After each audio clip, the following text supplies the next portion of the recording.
Hey, this is a great stretch to loosen up the chest, shoulder blade, to help get the arm moving back behind us a little bit better. So often in a lot of sports, we have to get the arm back here, or even just kind of reaching back to grab something.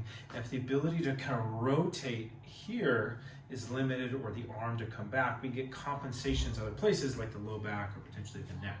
So here's a stretch. It looks simple, but there's a couple pointers here. The first one is I'm going to brace my core, because I'm going to get my arm up here. So I'm about 90 degrees here. I'm going to get my arm against the wall.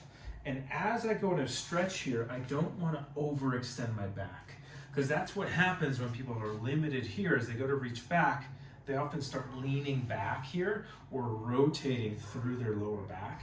And that's specifically what we're trying to avoid in this stretch. So I'm going to have you maybe even place a hand here so we can feel that we're not kind of tilting the ribs up like that. So I'm going to come, there's two positions for this stretch. Both just work on things a little different.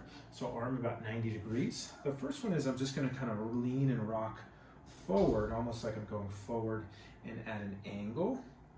And I want to kind of squeeze my shoulder blades together as I do this. So I'm kind of squeezing together here. I want to make sure that I'm not shrugging up as I do this, but I'm just allowing the shoulder blades to slide together as I get this arm back here. Second position is I'm going to use a little more of the body, and I'm actually going to rotate my body kind of away. So I'm rotating away, squeezing the shoulder blades. So it gets just a little different aspect. You might feel that a little more in the chest, rotating away. So give that a shot, and then you might be able to feel, hey, I can get my arm back behind me a little bit better without having to compensate through a different joint.